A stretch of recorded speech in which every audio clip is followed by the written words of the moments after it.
Welcome to saksheducation.com. Telangana రాష్ట్ర high court పరిధిలోని 1673 ఉద్యోగాలకు నోటిఫికేషన్ విడుదల చేసిన విషయం తెలిసిందే. ఈ నేపథ్యంలో ఈ పోస్టుకు సంబంధించిన సిలబస్ ఎలా ఉంటుంది, పరీక్షా విధానం ఏంటి మొదలైన అంశాలపైన మనతో చర్చించడానికి ప్రముఖ సబ్జెక్ట్ నిపుణుడు కృష్ణారెడ్డి సార్ ఉన్నాడు. సార్ నమస్తే సార్. నమస్తే సార్. ముందుగా టెక్నికల్ నాన్ టెక్నికల్ ఉద్యోగాలకు సిలబస్ ఎలా ఉంటుంది సార్? తెలంగాణ హైకోర్టు వారు ఆల్రెడీ నోటిఫికేషన్ విడుదల చేశారు. అప్లికేషన్ లాస్ట్ డేట్ కూడా అయిపోయింది. ఇక ఎగ్జామినేషన్ ప్యాటర్న్కి సంబంధించి అన్ని కూడా అభ్యర్థులకు ఆల్రెడీ అవగాహన ఉంది. అయితే మొత్తం సుమారు 1673 వరకు ఉద్యోగాలు ఉన్నాయి. వివిధ జిల్లా కోర్టులో అలాగే హైకోర్టులో కూడా ఉన్నాయి. ఇందులో రెండు కేటగిరీలు, ఒకటి టెక్నికల్ అండ్ నాన్ టెక్నికల్. మళ్ళీ ఇందులో రెండు కేటగిరీస్ వస్తాయి. ఎట్లా అంటే 10th క్లాస్ బేస్తో వచ్చే కొన్ని ఉద్యోగాలు, ఇంటర్మీడియట్ డిగ్రీ స్థాయిలో ఉండే కొన్ని ఉద్యోగాలు. ఉదాహరణకు 10th క్లాసు వరకు చదివిన వారికి ఆఫీస్ సబార్డినేట్, అలాగే మనము ప్రాసెస్ సర్వర్ అంటాం, అటెండర్ అంటారు, వారికి సపరేట్గా ఒక పరీక్ష ఉంది. ఇంటర్మీడియట్ అలాగే డిగ్రీ చదివిన వారికి సపరేట్గా ఒక పరీక్ష ఉంది. ఇక నాన్ టెక్నికల్, ఇవన్నీ కూడా నాన్ టెక్నికల్. ఇక టెక్నికల్ అంటే స్టెనోగ్రాఫర్సు, తర్వాత నెక్స్ట్ కాపీయిస్టు, అలాగే ఇంకా కొన్ని ఉద్యోగాలు ఉన్నాయి. వీటికి కూడా జనరల్ నాలెడ్జ్ అలాగే జనరల్ ఇంగ్లీష్ కామన్గా ఉంటుంది. వాళ్ళకు స్టార్ట్ హ్యాండ్కి సంబంధించిన యొక్క సపరేట్ ప్రశ్నలు వస్తాయి. ఒక 10-20 క్వశ్చన్లు స్టార్ట్ హ్యాండ్ ఆ యొక్క గుర్తులు ఉంటాయి కదా, వాటికి సంబంధించి ప్రశ్నలు వస్తాయి. అదొక్కటి తేడా తప్ప మిగతా అన్ని విషయాల్లో కూడా ఈ పరీక్షలో పెద్ద ప్రధాన తేడాలు ఏమీ లేవు. ముఖ్యంగా అభ్యర్థులు ఏం గమనించాలంటే, వారు ఏ పరీక్షకు అర్హులు. 10th క్లాసు పాస్ అయి ఇంటర్మీడియట్ చదువుతున్న వాళ్ళు ఈ ఆఫీసు సబార్డినేట్, ప్రాసెసర్ రాసుకోవచ్చు. ఇంటర్మీడియట్ పాస్ అయిన వాళ్ళు, డిగ్రీ పాస్ అయిన వాళ్ళు, తర్వాత జూనియర్ అసిస్టెంట్ అని, అలాగే రికార్డ్ అసిస్టెంటు, ఎగ్జామినరు, కాపీయిస్టు, ఇవన్నీ ఉన్నాయి. స్టెనోగ్రాఫరు ఇలాంటి ఉద్యోగాలకు ప్రత్యేకంగా టైప్ పరీక్ష కూడా పాస్ అయి ఉండాలి. ఇవి సో మొత్తానికి ఈ యొక్క ఉద్యోగాలు ఇది మంచి అవకాశం. మరి వారు గతంలో ప్రచురించిన యొక్క సిలబస్సు, ప్రశ్నపత్రాలు అన్నీ పరిశీలిస్తే ప్రధానంగా సిలబస్లో 2 అంశాలు ప్రస్తావించారు. అసలు సిలబస్ అంటే ఏం చెప్పలే. ఇందులో ఏమన్నారు, జనరల్ నాలెడ్జ్ మరియు జనరల్ ఇంగ్లీష్ అన్నారు తప్ప, అంటే syllabus is only just mentioned, syllabus is just prescribed but not described అంటాం. అంటే జనరల్ నాలెడ్జ్లో ఏ అంశాలు ఉంటాయి అది చెప్పలేదు, జనరల్ ఇంగ్లీష్లో ఏ అంశాలు చదవాలో అది చెప్పలేదు. సో మనం ఏం చెప్తామంటే, గత పరీక్ష పత్రాలు పరిశీలిస్తే సో జీకేలో ఈ యొక్క పరిధి ఉంది, అలాగే జనరల్ ఇంగ్లీష్లో ఈ పరిధి ఉందని చెప్పచ్చు. మరి జీకేలో అంటే అర్థం ఏంటంటే జనరల్ నాలెడ్జ్ అంటాం. అంటే అది సాధారణ లేదా సామాన్య పరిజ్ఞానం అంటాం. అంటే ప్రపంచం మొత్తం, ఈ విశ్వంలో ఏమి జరిగినా కూడా ఇక జీకే కిందకి వస్తుంది. ఏం జరిగినా, so anything in the world, even sometimes anything under the sun, sometimes also anything even above the sun, దీనికి పరిధి ఉండదు. అదే జనరల్ స్టడీస్ అన్నారనుకోండి, ఏబిపిఎస్సి కానీ, టీఎస్పీసీ కానీ, యూపీఎస్సీ కానీ వాళ్ళు ఒక సిలబస్ నిర్దేశిస్తారు, కానీ దీని సిలబస్ నిర్దేశం చేయలేదు. ఈ యొక్క అంశాన్ని అభ్యర్థులు జాగ్రత్తగా గమనించిన తర్వాత మరి జీకేలు ఏముంటే ఏం లేదు. నీ చుట్టూ ఉన్న పరిసరాలు అంటే అవి పాలిటీ కావచ్చు, హిస్టరీ కావచ్చు, సైన్స్ అండ్ టెక్నాలజీ కావచ్చు, కల్చర్ కావచ్చు, అన్నీ నీ చుట్టూ ఏముందో దాని గురించి నీకు కనీస అవగాహన ఉన్నావు.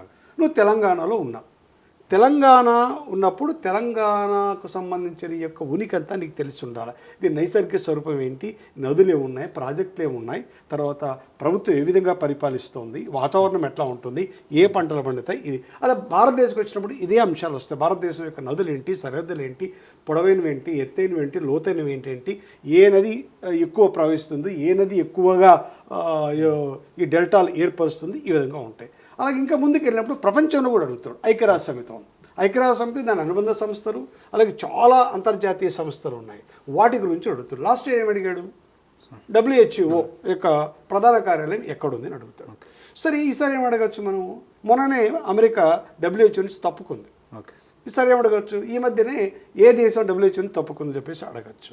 ఇలా ప్రపంచంలో వివిధ సంస్థలు, ఆ నదులు, పొడవైనవి, ఎత్తైనవి, లోతైనవితో పాటు భారతదేశంలో వాటికి సంబంధించి, అలాగే తెలంగాణ వాటికి సంబంధించి ఇవి అన్నీ కూడా జీకే కింద వస్తాయి. రైట్. ఇక అవార్డులు, అలాగే క్రీడలు, ఇది అది అని కాకుండా అన్ని అంశాలు జీకేనే. దీంతోపాటు ఇంకొక జిఎస్ అంశాలు కూడా అడుగుతారు. ముఖ్యంగా భారత రాజ్యాంగం రాజకీయ వ్యవస్థ, అలాగే భారత ఆర్థిక వ్యవస్థ, భారతదేశ చరిత్ర, తెలంగాణ వాళ్ళైతే తెలంగాణ చరిత్ర సంస్కృతి ఉద్యమాలు, అలాగే భారతదేశ యొక్క సంస్కృతి. ముఖ్యంగా ఎక్కువ ప్రశ్నలు అభ్యర్థులు గమనించాలి సంస్కృతి పైన వస్తున్నాయి. ముఖ్యంగా భారతదేశంలోని యొక్క వివిధ సంగీత రూపాలు, అలాగే నాట్యాలు, భారతదేశంలో యొక్క వివిధ జాతులు, తర్వాత తెగలు. లాస్ట్ ఇయర్ ఏమడిగాడు గ్రూప్ 2 ఈ టిఎస్ హైకోర్టులో ఉంటే అప్పుడు సిసోడియా అనేది ఏ రాజపుత్రుల యొక్క ఎక్కడ ఉంటారు అన్నారు. ఎందుకంటే అప్పుడు ఆ సమయానికి ఆ వ్యక్తి అరెస్ట్ కావడం వల్ల సిసోడియా అనే పదం అనేది వార్తల్లోకి వచ్చింది. ఇప్పుడు ఏమనొచ్చు, ముఖ్యంగా తెలుగు చలనచిత్రాలు అలా చూసే వాళ్ళకి ఈ మధ్య షెకావత్ అనే పదం ఎక్కువగా మనకు వింటున్నాం. ఈ షెకావత్ అనే వాళ్ళు కూడా రాజపుతులే, వాళ్ళు రాజస్థాన్లో ఉంటారు. అట్లా ఏదైనా ఒక అంశం అనేది తాజా అంటే సమకాలీన ప్రాముఖ్యతను సంతరించుకుంటే వాడి గురించి అడుగుతాడు. అట్లా సో ఎవ్రీథింగ్ ప్రతి అంశము జీకేలోకి వస్తుంది. కనుక ఇది చాలా ఒక విధంగా చెప్పాలంటే సివిల్ సర్వీసెస్ కంటే సిలబస్ ఎక్కువ. కానీ ఎగ్జామ్ ఏమో 10th క్లాస్ స్టాండర్డ్, అలాగే ఇంటర్మీడియట్ స్టాండర్డ్ అంటారు. ప్రశ్నలు మాత్రం సాదాసీదిగానే ఇస్తున్నారు, ముఖ్యంగా ఈ 10th క్లాస్ క్వాలిఫికేషన్లో. మిగతా వాళ్ళకి మాత్రం కొద్దిగా స్టాండర్డ్ ఉండే. ఇది జీకేకి జిఎస్కి సంబంధించిన అంశం. ఇక జనరల్ ఇంగ్లీష్ అంటే 10th క్లాస్ వరకు అభ్యర్థులు ఈ యొక్క ఈ ఫంక్షనల్ గ్రామర్ అంటాం మనం. ఫంక్షనల్ గ్రామర్ అంటే మనం వర్బ్ ఎలా వాడతాం, తర్వాత టెన్స్ ఫార్మ్స్ ఎట్లా ఉంటాయి, తర్వాత సినానిమ్స్, యాంటానిమ్స్ అంటే వాటి యొక్క పర్యాయ పదాలని, వ్యతిరేక పదాలని చెప్పేసి అంటాం. అలాగే ప్రిపోజిషన్స్, ఆర్టికల్స్, అలాగే స్పెల్లింగ్ కరెక్షన్స్, సెంటెన్స్ కరెక్షన్స్, ఇవన్నీ కూడా వాళ్ళు 7వ తరగతి నుంచి 10వ తరగతి వరకు వాళ్ళ టెక్స్ట్ బుక్లో ఉన్న గ్రామర్ పాయింట్స్ ఉంటాయి కదా, వాటిని చక్కగా సాధన చేస్తే సిలబస్లో సమగ్రంగా కవర్ అవుతాయి. ఇది మొత్తానికి అన్ని పరీక్షలకి ఇలా ఉంటాయి. అయితే 10th క్లాస్ క్వాలిఫికేషన్తో ఉండే పరీక్షకేమో 30 మార్కులు జీకే ఉంటుంది, 15 మార్కులు ఇంగ్లీష్ ఉంటుంది.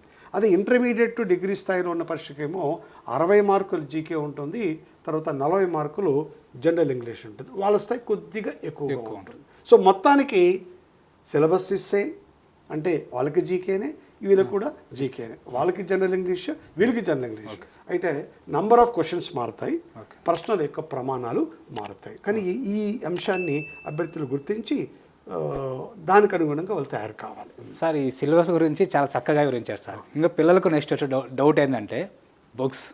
ఈ బుక్స్ ఎక్కడ చాలా తక్కువ ఉంటాయి సార్. ఎక్కడ అంటే సార్ తెలియదు వాళ్ళకు, 10th ఇంటర్ అంటే ఆ 4 ఎలాంటి ప్రామాణిక పుస్తకాలు ఎంపిక చేసుకో, స్టడీ మెటీరియల్ ఎక్కడ ఉంటుంది, వాటికి సరైన అవగాహన ఉంది సార్. సో బెస్ట్ బుక్స్ అంటే మీరేం చెప్తారు సార్? ఎలాంటి పుస్తకాలు ఎంపిక చేసుకోవాలి? ఈ హైకోర్టుకు సంబంధించి సిలబస్ జీకే అన్నారు కనుక పర్టికులర్ పుస్తకం చదివితేనే సరిపోతుందని చెప్పలేము. అదే గ్రూప్ 1కు, గ్రూప్ 2 సివిల్స్కి అయితే మేము ప్రామాణిక పుస్తకాలు చెప్తాం. పాలిటీ అంటే ఇది చదవండి, అలా ఎన్సీఆర్టీ చదవండి. ఇక్కడ ఎన్సీఆర్టీ మేము చదవమని చెప్పాం, ఎందుకంటే జీకే క్వశ్చన్లో ఎన్సీఆర్టీ పుస్తకాలు చదవడం వల్ల మీకు ఉపయోగం ఉంటుంది, కానీ అంత టైం లేదు. సో దానికి ఒక ప్రత్యామ్నాయం ఏమిటంటే ఈ పరీక్ష ఒక గమ్మత్తైన పరీక్ష కనుక అభ్యర్థులు ఇప్పటికే కొంత జీకే పైన, జిఎస్ పైన అవగాహన ఆల్రెడీ అభ్యర్థులు కానిస్టేబుల్కు, ఎస్ఐకి, తర్వాత నెక్స్ట్ ఈ గ్రూప్ 2కు, ఇలాంటి గ్రూప్ 3కి ప్రిపేర్ అభ్యర్థులకు అవగాహన ఉంటుంది. వాళ్ళు కొద్దిగా ఈ జీకే మాత్రం చదువుకోవాల్సి ఉంటుంది, జిఎస్ వాళ్ళకి అవగాహన ఉంటుంది. కనుక కొత్తగా తయారవుతున్న అభ్యర్థులు, గతంలో పరీక్ష రాసిన అభ్యర్థులు గమనించాల్సింది ఏంటంటే పర్టికులర్గా ఈ యొక్క పుస్తకమే మనము తీసుకొని చదవాలి అని అలా మనం చెప్పలేము. ఎందుకంటే తెలుగు కాని పుస్తకాలు ఉన్నాయి, కానీ తెలుగు కాని అన్ని పుస్తకాలు దీనికోసం చదవలేము, అలా ఉంటుంది. సో మేమేమంటామంటే ఈ పరీక్ష కోసం ఈ మార్కెట్లో వివిధ సంస్థలు ప్రచురించిన యొక్క బుక్స్ ఉన్నాయి కొన్ని. అంటే ఈ పరీక్ష కోసం సిలబస్కి అనుగుణంగా ప్రచురించిన పుస్తకాలు ఉన్నాయి. అలాంటి పుస్తకాలు తీసుకొని వాళ్ళు సాధన చేసే దానికి అనుగుణంగా ఏదైనా డౌట్ ఉంటే ప్రామాణిక పుస్తకాన్ని రిఫర్ చేయాల్సి ఉంటుంది. అందుకే అన్నిటి కోసం ఈ పుస్తకాలు చదవడం అనేది ఈ పరిస్థితుల్లో సాధ్యం కాదు. అలాగే దీని కోచింగ్ కూడా సాధారణంగా లభ్యం కాదు, ఎందుకంటే గ్రూప్ 1 లాగా, గ్రూప్ 2 లాగా, ఎస్ఐ, కానిస్టేబుల్, ఇతర పరీక్షలాగా దీనికి కోచింగ్ ఎక్కడ కూడా లభ్యం కావటం లేదు. సరే, మేము ఆన్లైన్లో కొన్ని కోచింగ్స్ లభ్యమవుతున్నాయి, మేము ప్రారంభించాం, అది వేరే విషయం. అంటే సాధారణంగా ఆఫ్లైన్ కోచింగ్ అనేది దీనికి దొరకదు. కనుక అభ్యర్థులు ఏం చేయాలంటే ఫస్ట్ ఆ ప్రామాణిక పుస్తకాన్ని తీసుకొని నేను చెప్పినట్లుగా దాన్ని బాగా సాధన చేస్తూ డౌట్స్ ఉంటే మరొక పుస్తకాన్ని అడగడం, అట్లా చేస్తే ప్రిపరేషన్ కొంతవరకు ముందుకు రావచ్చు. ఓకే సార్, ఇది గ్రామీణ ప్రాంతంలో కొందరు గృహిణీలు ఉంటారు సార్, వాళ్ళు ఇలాంటి కోచింగ్ తీసుకోలేని పరిస్థితి కొన్ని ఉంటాయి. వాళ్ళు కూడా ఇంటికి అంచే కూర్చొని జాబ్ కొట్టొచ్చా కొట్టలేరా సార్? తప్పకుండా. లాస్ట్ ఇయర్ మనం ఇదే ఒక వీడియో చేసాం. Okay sir. చాలామంది గృహిణులు మామూలుగా 10th క్లాస్ ఫెయిల్ అయిన వాళ్ళు కూడా లాస్ట్ ఇయర్ మనం ప్రారంభించిన కోచింగ్ ప్రోగ్రాంలో జాయిన్ అయ్యి అలాగే పుస్తకాలు తీసుకొని ఉద్యోగాలు సాధించారు. కనుక నేను గృహిణి ఇంతవరకు నాకు ఎలాంటి అవగాహన లేదని భయం ఏం అక్కర్లేదండి. మనకి ఇప్పుడు April 2nd or 3rd week నుంచి మనకు ఎగ్జామ్స్ ప్రారంభమయ్యే అవకాశం ఉంది. ఇంకా 2 నెలల టైం ఉంది, 60 రోజులు ఉంది.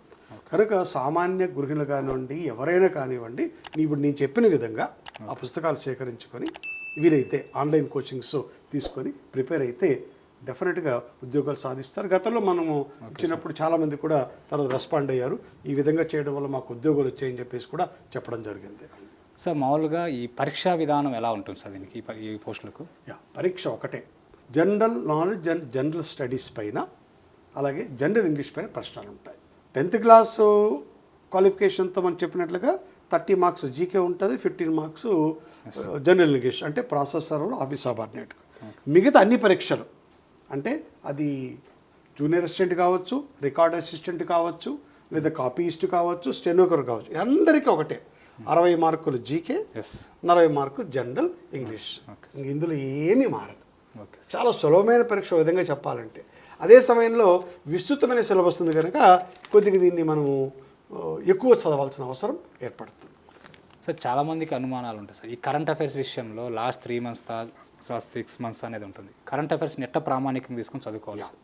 పరీక్ష ఏప్రిల్లో జరుగుతుంది అనుకుంటున్నాను. Okay sir. పరీక్ష ఏప్రిల్లో జరుగుతుందంటే సాధారణంగా April 1st వీక్ అంతా పేపర్ సెట్ చేస్తారు. అంటే ఎగ్జామ్ ముందు ఒక 20 రోజుల ముందే పేపర్ సెట్ అవుతుంది. ఏ పోటీ పరీక్ష అయినా కూడా పరీక్ష జరిగే సమయం నుంచి వెనక్కి 1 year అంటే ఏప్రిల్లో మనము 2025 April 1st అనుకుంటే అక్కడి నుంచి వెనక్కి ఒక 10 months 12 months అంటే 2024 జనవరి నుంచి తీసుకుంటే మనం 24 జనవరి నుంచి తీసుకుంటే కొద్దిగా 25 మార్చి ఎండింగ్ వరకు వస్తుంది. ఇది సాధారణంగా జరిగేది. కానీ గతంలో ఏం చేశారంటే వాడు పరీక్ష 2023లో జరిగినప్పటికీ కూడా 2019, 2020లో జరిగిన అంశాలు కూడా అడిగాడు. ఓకే. కనుక మామూలుగా 80-90% 1 year బ్యాక్ ప్రశ్నలు వస్తాయి. 1-2 ప్రశ్నలు ఒక 2 ఏళ్ళ ముందు 4 ఏళ్ళ ముందు జరిగిన అడగచ్చు. అవి చాలా ఇంపార్టెంట్ అయి ఉంటాయి.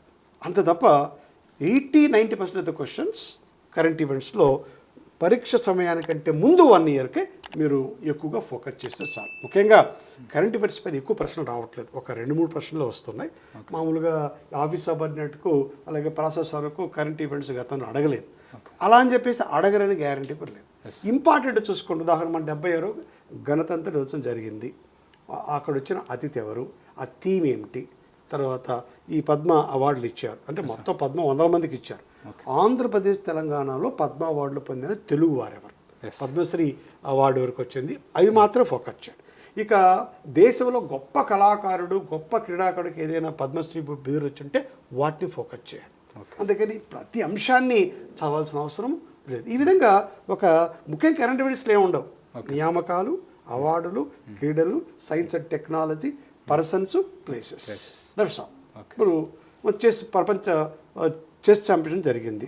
మన గుకేష్ అతి చిన్న వయసులో ఛాంపియన్షిప్ అయ్యాడు. ఆయన గురించి అడిగే అవకాశం ఉంటుంది. అట్లా ఇంపార్టెంట్ అంశాలపైన ఫోకస్ చేయాలండి. ఎందుకంటే కరెంట్ అఫైర్స్ అనేది అది చాలా విస్తృతమైన అంశం కనుక మీ పరీక్ష స్థాయికి అంత లోతుగా చదవాల్సిన అవసరం లేదు.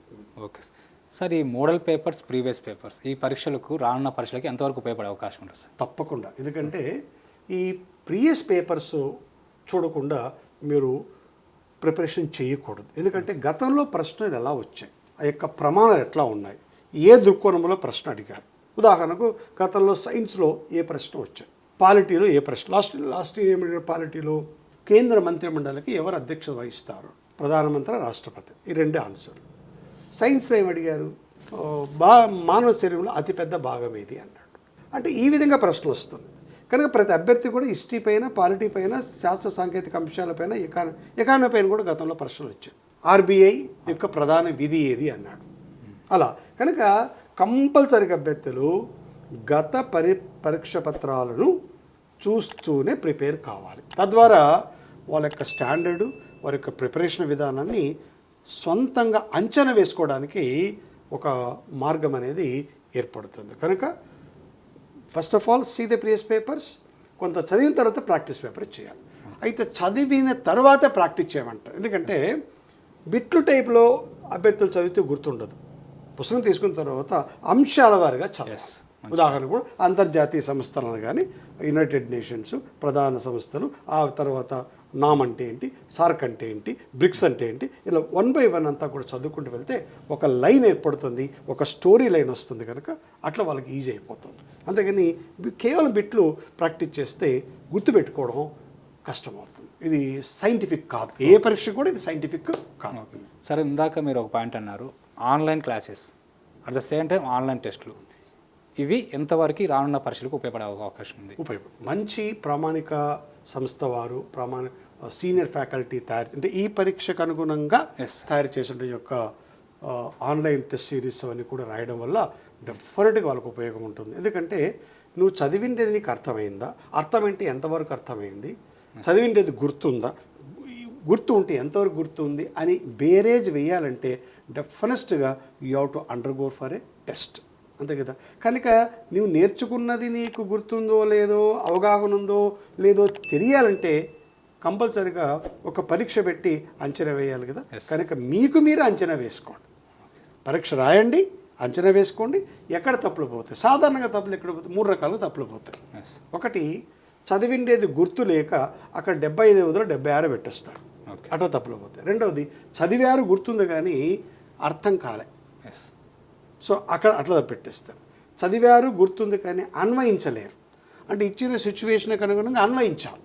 ముఖ్యంగా ఇప్పుడు గ్రామర్లో ఎంత చదువుకొని పోయినా కూడా అక్కడ ఇచ్చిన ప్రశ్నకు అనుగుణంగా వాళ్ళు అన్వయించలేకపోతే, ముఖ్యంగా తెలుగు మీడియంలో వచ్చిన అభ్యర్థులకు గ్రామర్లో కొంత బాధ. ఇంగ్లీష్ మీడియం చదివిన వారు పర్లేదు కానీ తెలుగు మీడియం అభ్యర్థులు మాత్రం గ్రామర్ కొద్ది ప్రమాణాలతో ఇస్తున్నాడు, వాళ్ళు ఇబ్బంది పడుతున్నారు. ఆ ఇబ్బందిని వాళ్ళు అధిగమించాలంటే డెఫినెట్గా ఈ గ్రామర్ పైన బాగా ప్రాక్టీస్ చేయాలి.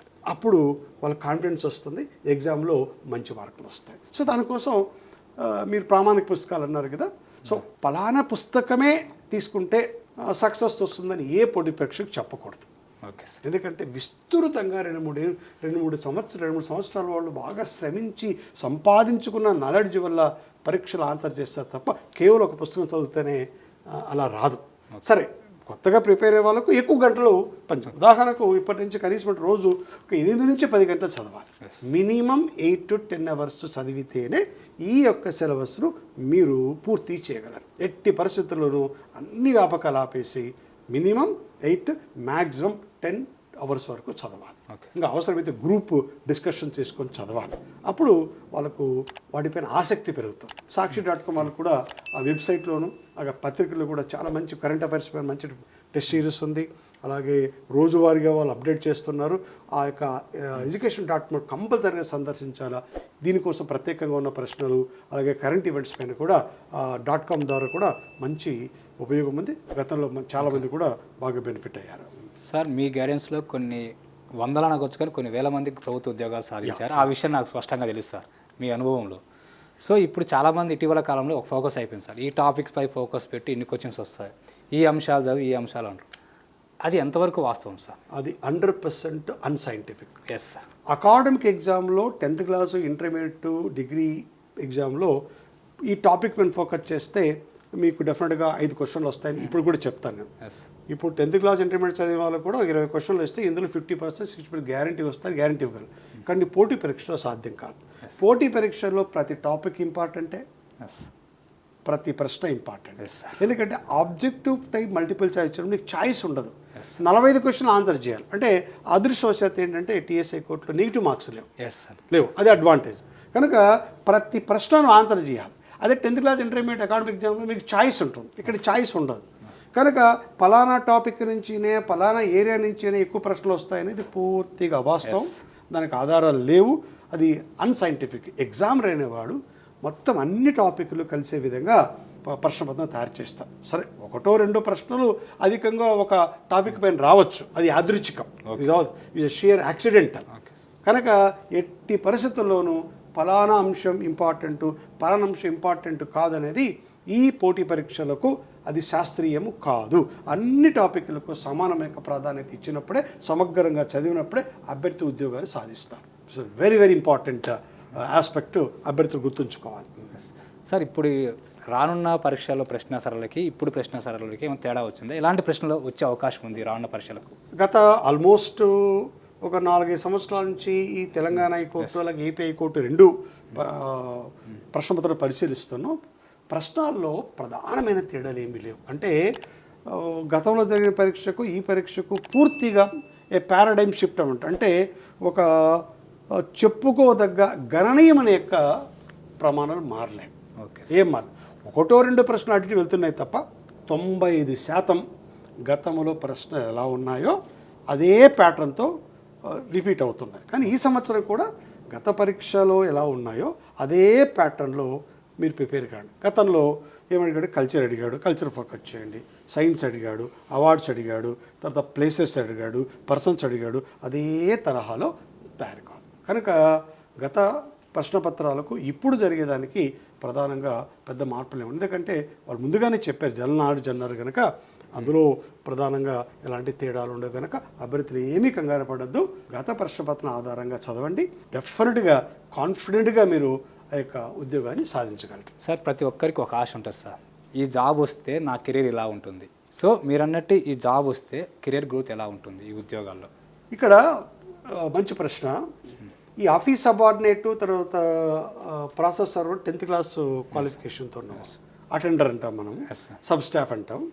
వాళ్ళు తర్వాత ఇంటర్మీడియట్ పాస్ అయితే రికార్డ్ అసిస్టెంట్గా ప్రమోషన్ వస్తుంది. ఈ జూనియర్ అసిస్టెంట్ తర్వాత సిస్టమ్ అసిస్టెంట్ వీళ్ళంతా ఉన్నారు కదా. జూనియర్ అసిస్టెంట్ ఒక 5-6 సంవత్సరాల తర్వాత సీనియర్ అసిస్టెంట్ క్యాడర్స్ ఉంటారు. అసలు ఉద్యోగాలు చాలా బాగున్నాయి. ఎందుకంటే జీతం కూడా అటెండర్ కూడా 35,000 36,000తో స్టార్ట్ అవుతుంది. చాలా మంచి ఉద్యోగాలు. ఇక జూనియర్ అసిస్టెంట్ ఆల్మోస్ట్ 45,000 60,000 దాకా శాలరీ వచ్చే అవకాశం. ఏ పరీక్ష గ్రూప్ 2 కూడా అంత శాలరీ లేదు. పరీక్ష మాత్రం చాలా సింపుల్, 100 క్వశ్చన్లు, చాలా క్వశ్చన్. సో కనుక మంచి గ్రోత్ ఉంది. తర్వాత వాళ్ళు లా చేసుకుంటే వాళ్ళు హైకోర్టులో రిజిస్టర్గా జిల్లా జడ్జిలకు కూడా వెళ్ళచ్చు. అంత అవకాశం ఉంది. అయితే డిగ్రీ తర్వాత లా చేసుకుంటే జిల్లా జడ్జి అనేవి చాలామంది ఉన్నారు.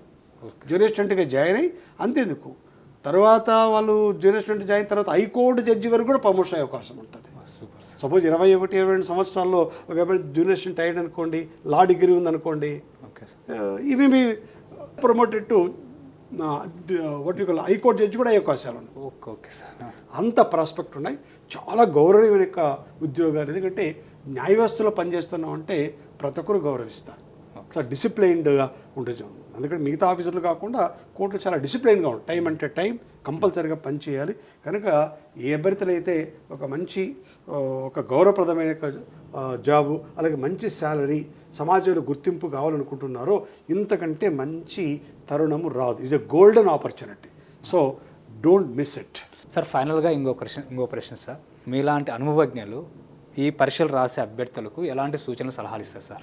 ఏ పోటీ పరీక్ష అయినా ఏ పని అయినా గుర్తుపెట్టుకోండి, విజయం సాధించాలంటే అది తక్షణ విజయాలు రావు. ముఖ్యంగా పోటీ పరీక్షల్లో దీర్ఘకాలం పాటు కొనసాగించాలి. సో లాస్ట్ ఇయర్ ప్రిపేర్ అయ్యారు కొంతమంది ఉద్యోగాలు వచ్చాయి, రాలేదు.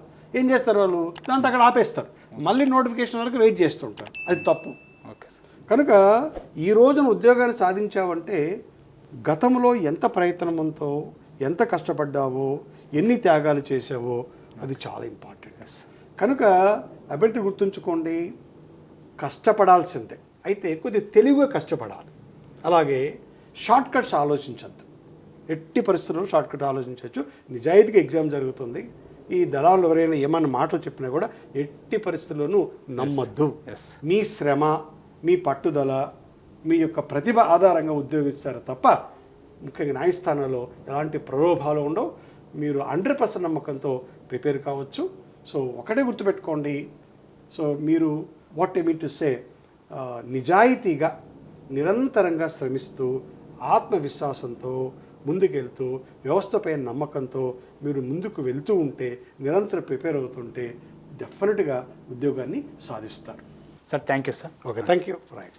తెలంగాణ హైకోర్టు పరిధిలోని టెక్నికల్, నాన్ టెక్నికల్ ఉద్యోగాలైన 1673 ఉద్యోగాల గురించి, సిలబస్ ఎలా ఉంటుంది, అర్హతలు ఏమిటి, పరీక్షా విధానం మొదలైన అంశాలపైన ప్రముఖ సబ్జెక్ట్ నిపుణులు కృష్ణారెడ్డి సార్ చాలా చక్కగా వివరించారు.